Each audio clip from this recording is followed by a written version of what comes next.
Alléluia. Oh, vous pouvez prendre place. Oh Seigneur, notre Dieu, notre Père, nous voulons te louer et te rendre grâce, Seigneur. Oh, pour ce jour de fête, Seigneur, mon Dieu. Merci, Seigneur, pour ce jour de gloire, Seigneur. Merci, Seigneur, pour ta bonté, ta fidélité, Seigneur. Oh, merci pour ta parole, Seigneur, qui est la vérité, Seigneur. Ta parole, Jésus. Alléluia. Nous voulons ce matin, Seigneur, ouvrir nos cœurs. Oh, Saint-Esprit, toi qui es notre guide, notre professeur, notre maître, sonde-nous ce matin, Saint-Esprit. Instruis-nous, Saint-Esprit. Transforme-nous, Saint-Esprit, par la parole vivante et puissante de notre Dieu. Oh, béni soit ton nom, Seigneur. Utilise-moi avec puissance, Seigneur. Oh, Saint-Esprit, prends le contrôle. Oh, que toute parole édifie, fortifie, encourage. Oh, corrige. Oh, Baba Sheye Brenama Sholobrose. Oh, merci, Seigneur. À toi soit la gloire. Dans le nom de Jésus-Christ de Nazareth, nous avons prié. Amen, amen. Aujourd'hui, c'est un jour de fête et c'est le jour de Pâques. Amen. Et le thème de ce matin, c'est comprendre ce que c'est Pâques. Amen. Et nous allons ouvrir la parole de Dieu dans le livre d'Exode, au chapitre 12.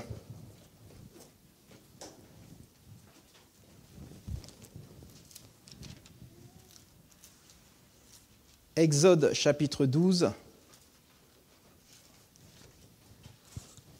à partir du verset 1. Amen. Comprendre ce qu'est la Pâque. Et là, nous allons rentrer dans l'Ancien Testament, au moment où Dieu a institué la Pâque. La Bible dit, dans le livre d'Exode au chapitre 12, à partir du verset 1, que le Seigneur dit à Moïse et à Aaron en Égypte, « Ce mois-ci sera pour vous le premier des mois, il sera pour vous le premier des mois de l'année. Dites à toute la communauté d'Israël, le 10e jour de ce mois, on prendra un mouton ou une chèvre pour chaque famille, une bête par maison. Si la famille est trop peu nombreuse pour une bête, elle la prendra avec le voisin le plus proche de la maison, selon le nombre de personnes à nourrir. Vous répartirez cette bête d'après ce que chacun peut manger. Ce sera une bête sans défaut, un mâle d'1 an. Vous pourrez prendre un agneau ou un chevreau. Vous le tiendrez en réserve jusqu'au 14e jour de ce mois. Toute l'assemblée de la communauté d'Israël l'immolera à la tombée du soir. On prendra de son sang et on en mettra sur les 2 montants et sur le linteau de la porte des maisons où on le mangera. Cette même nuit, on mangera la viande. On la mangera rôtie au feu avec des pains sans levain et des herbes amères. Vous n'en mangerez pas à demi-cuit, ni bouilli dans l'eau. Il sera rôti au feu, avec la tête, les pattes et les entrailles. Vous n'en laisserez rien jusqu'au matin. S'il en reste quelque chose le matin, vous le jeterez au feu. Voici comment vous le mangerez. Une ceinture à vos reins, des sandales aux pieds et votre bâton à la main. Vous le mangerez à la hâte. C'est la Pâque du Seigneur. Amen. Donc, bien-aimés, Dieu institue la Pâque. Et nous voyons cette institution ou ce repas de Pâques qui est présenté dans plusieurs livres de la Bible, notamment dans le livre des Nombres au chapitre 9 et dans le livre de Deutéronome au chapitre 16. Amen. Donc lorsqu'on lit l'institution de la Pâque, la Bible dit dans le livre, donc toujours d'Exode chapitre 12 à partir du verset 1, que Dieu dit à son peuple, à la communauté d'Israël, à partir du verset 5, que chaque famille devra amener un agneau ou un chevreau à Dieu. Et cet agneau devra être sans défaut, dit dans le verset 5. Un mâle d'1 an, que vous pourrez prendre un agneau ou un chevreau, il dit. Donc Dieu demande à chaque maison dans l'Ancien Testament, d'apporter cet agneau sans défaut, un agneau d'1 an. Dieu demande le meilleur, amen. Il demande le meilleur pour que ce sacrifice lui soit agréable. Et parallèlement, dans le Nouveau Testament, dans le livre de Matthieu au chapitre 26, Matthieu 26,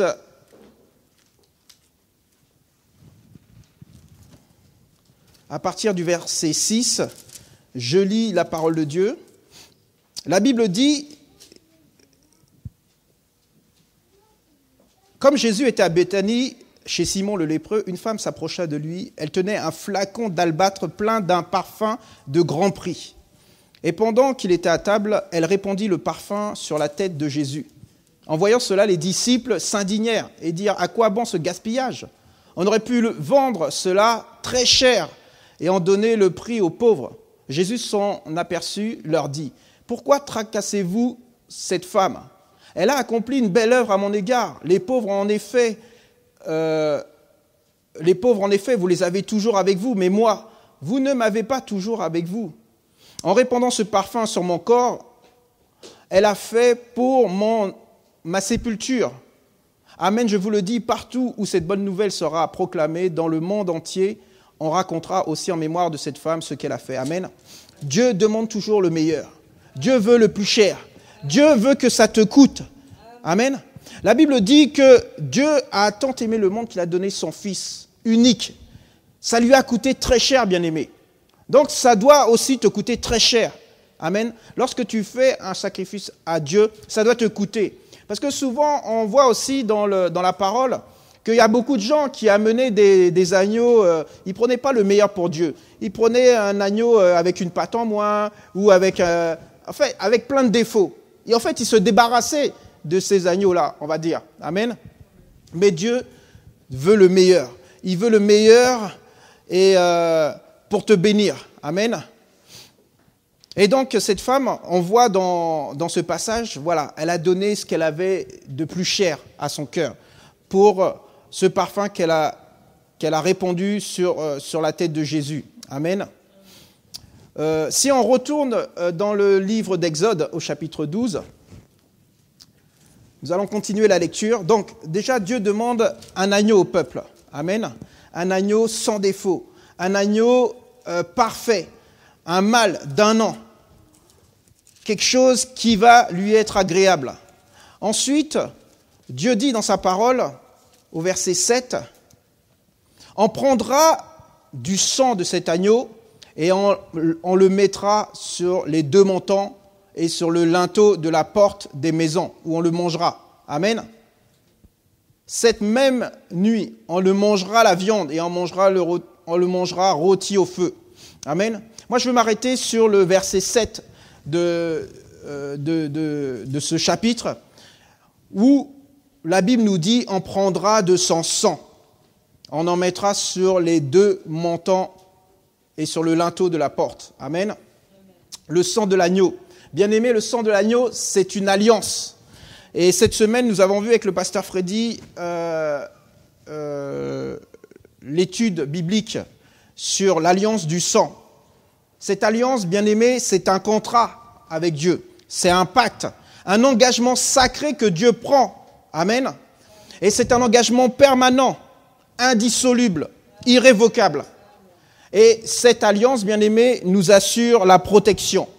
Lorsqu'on voit plus loin dans le texte, dans le chapitre 12, la Bible dit, lorsque ce sang-là sera mis sur les montants et sur les...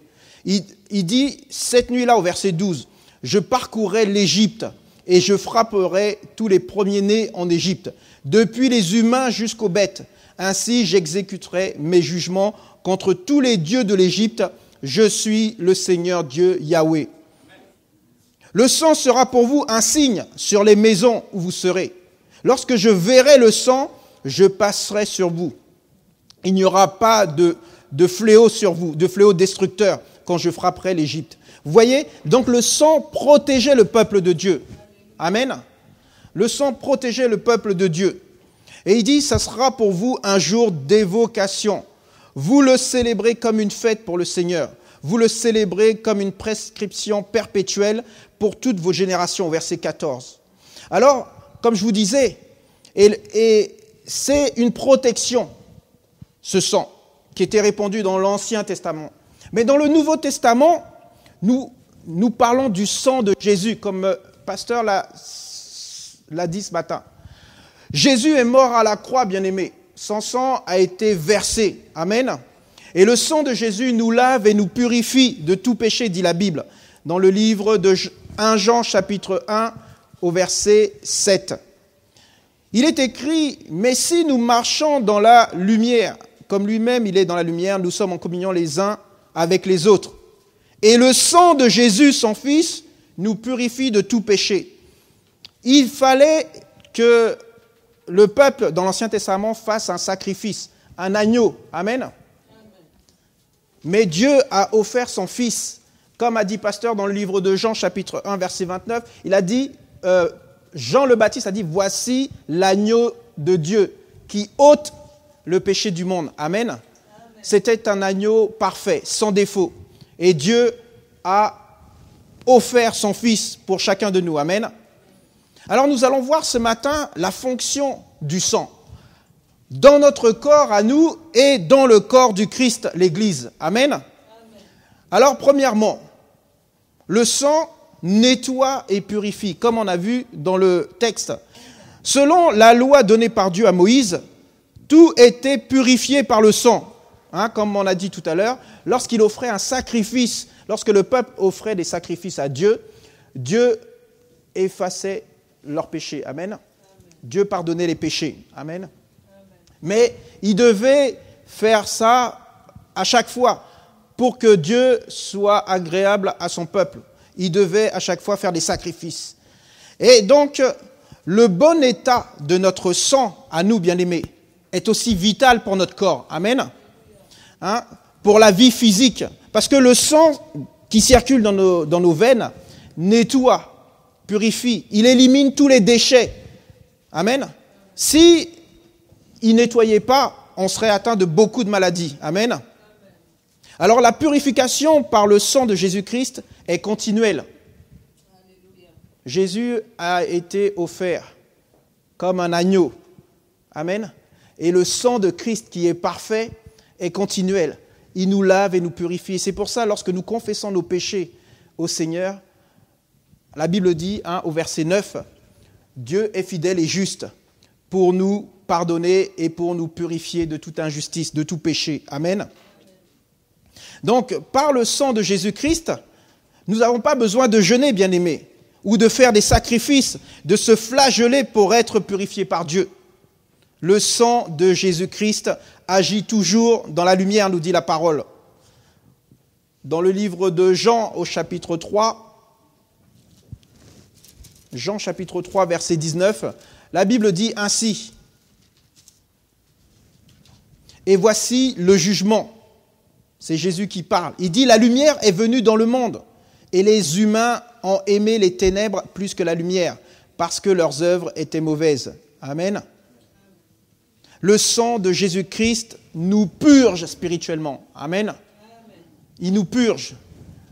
Et donc, ce sang aussi qu'on a dans notre corps et le sang de Christ dans l'Église nourrit. Notre sang nourrit notre corps et il nous apporte les besoins quotidiens dans chaque partie de notre corps. Amen. Et dans les bonnes proportions.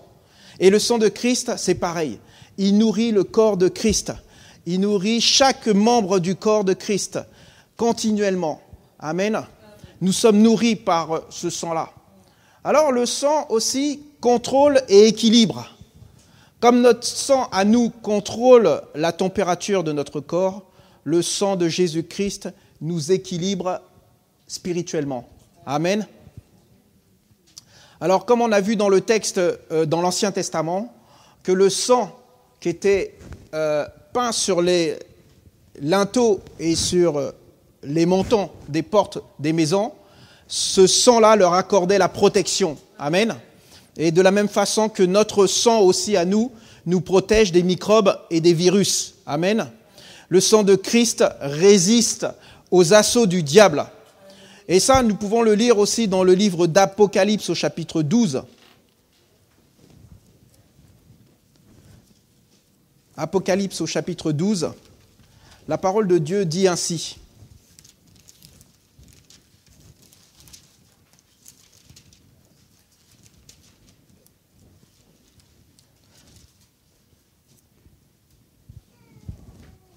Je vais prendre à partir du verset 10.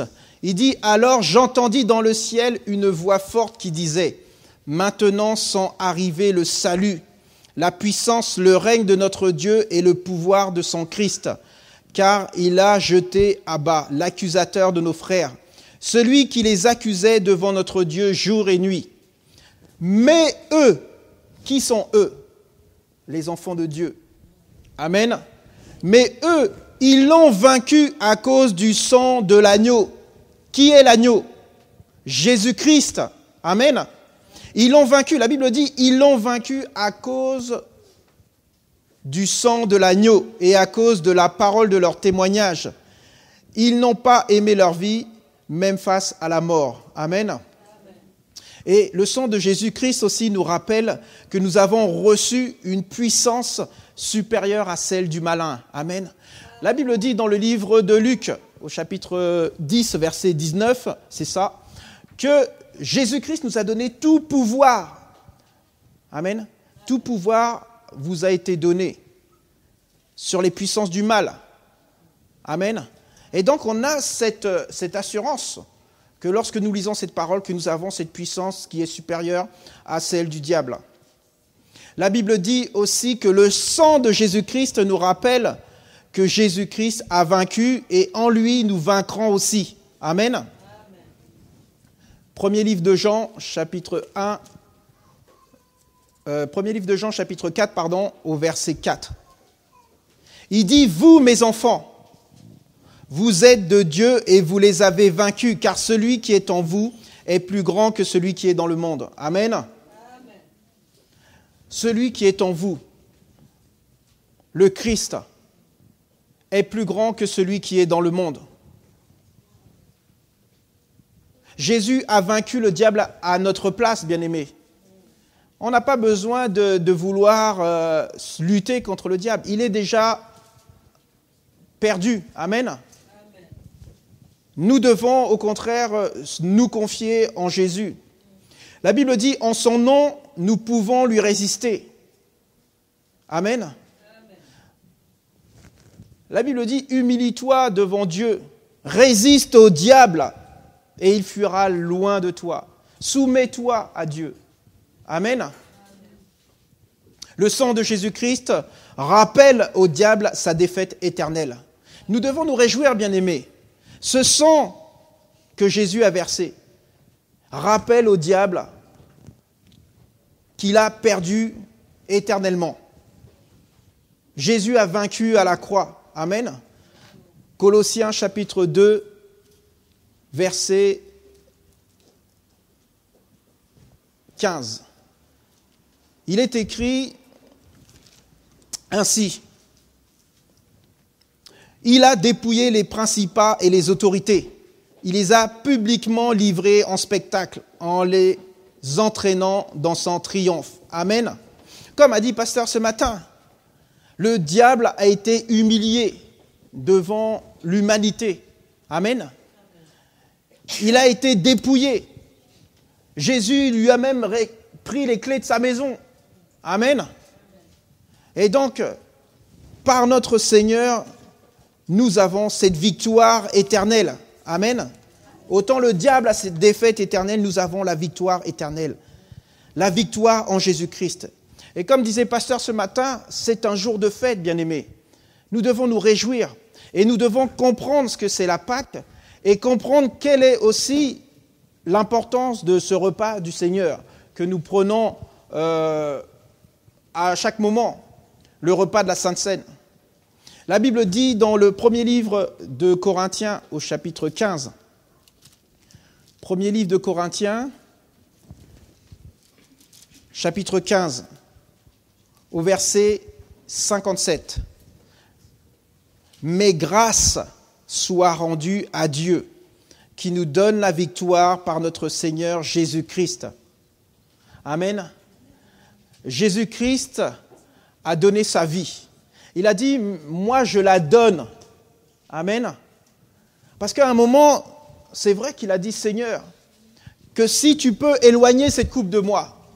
Il a dit, non pas ce que je veux, mais ce que tu veux. Amen. Amen. Et là, il a dit, je donne ma vie au monde. La Bible dit que Jésus-Christ est ressuscité des morts. Amen. Il a été enseveli, il est resté 3 jours, mais il est ressuscité des morts.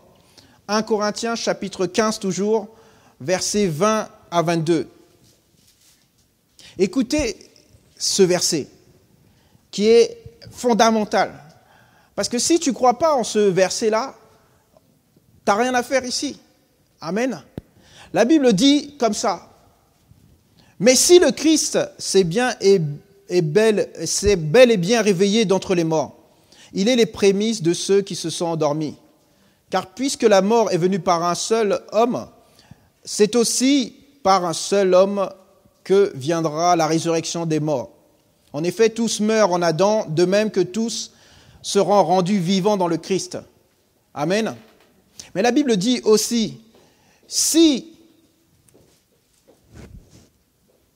il parle de la résurrection des morts au verset 12. Il dit, or, si l'on proclame que le Christ s'est réveillé d'entre les morts, comment quelques-uns d'entre vous peuvent dire qu'il n'y a pas de résurrection de morts?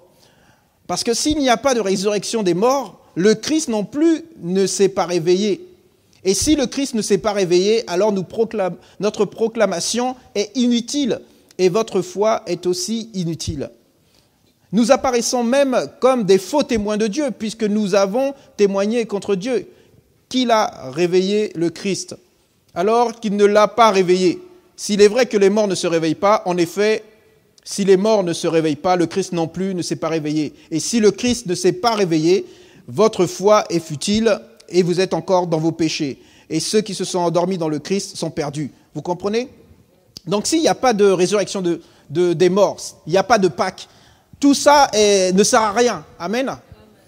Mais Jésus-Christ est ressuscité. Amen. Et c'est pour ça que nous sommes ici aujourd'hui pour célébrer cette fête.